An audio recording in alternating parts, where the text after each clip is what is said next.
जय श्री राधे हरे कृष्ण। आमल की एकादशी का सीधा संबंध आंवले के वृक्ष से है, जिसे अमृत फल और साक्षात भगवान विष्णु का स्वरूप माना गया है। और आमल की एकादशी का व्रत फाल्गुन मास के शुक्ल पक्ष की एकादशी तिथि को किया जाता है, जिसे रंग भरी एकादशी या आंवला एकादशी के नाम से भी जानते हैं। मान्यताओं के अनुसार आंवले के वृक्ष के हर हिस्से में देवी देवताओं का वास होता है, इसलिए इस दिन आंवले के वृक्ष की पूजा और परिक्रमा का विशेष विधान है। वहीं काशी में आमल की एकादशी को रंग भरी एकादशी के रूप में बड़े उत्साह के साथ मनाया जाता है, जहां भक्त भगवान शिव और माता पार्वती जी को गुलाल अर्पित करते हैं। इस तरह से ये तिथि श्री हरि और महादेव दोनों की ही कृपा पाने का एक पावन अवसर बन जाती है। इस बार एकादशी तिथि 26 फरवरी गुरुवार रात 12:34 से लग रही है और 27 फरवरी शुक्रवार को रात 10:33 पर एकादशी तिथि समाप्त हो रही है। इसलिए इस बार आमल की एकादशी का व्रत 27 फरवरी दिन शुक्रवार को ही रहेगा। सभी गृहस्थजन और वैष्णवजन इसी दिन एकादशी का उपवास रखेंगे। एक दिन पहले गुरुवार को दशमी तिथि के नियमों का पालन किया जाएगा और इस बार 27 फरवरी शुक्रवार को ब्रह्म मुहूर्त सुबह 5:17 से 6:05 तक रहेगा। सूर्योदय होगा सुबह 6:54 पर, सूर्यास्त शाम 6:25 पर होगा। आर्द्रा नक्षत्र सुबह 10:48 तक, बाद में पुनर्वसु नक्षत्र प्रारंभ होगा। आयुष्मान योग शाम 7:43 तक रहेगा, बाद में सौभाग्य योग रहेगा। तो इस बार एकादशी के दिन ग्रहों और नक्षत्रों का बहुत ही शुभ संयोग बन रहा है, लेकिन भद्रा काल भी इस दिन रहने वाला है, जो कि सुबह 11:31 से रात 10:32 तक रहेगा। हालांकि भद्रा का वास स्वर्गलोक में रहेगा, जो कि पृथ्वीलोक पर अशुभ नहीं रहेगी। और इस दिन राहु काल सुबह 10:30 से दोपहर 12 बजे तक रहेगा। द्वादशी तिथि 27 फरवरी शुक्रवार रात 10:34 से शुरू होगी और 28 फरवरी शनिवार की रात 8:43 पर द्वादशी तिथि समाप्त होगी। हरिवासर द्वादशी तिथि लगते ही प्रारंभ हो जाएगा और जो कि अगले दिन यानी 28 फरवरी शनिवार को सुबह 4:30 बजे समाप्त होगा।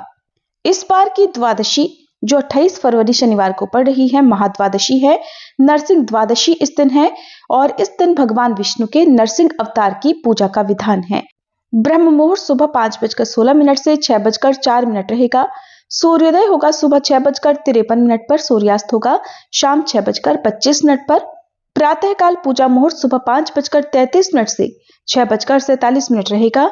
इस दिन भी बहुत सारे शुभ संयोग बन रहे हैं, जिसमें पुनर्वसु नक्षत्र सुबह 9:34 तक रहेगा, बाद में शोभन योग प्रारंभ होगा और राहु काल सुबह 9 बजे से 10:30 बजे तक रहेगा।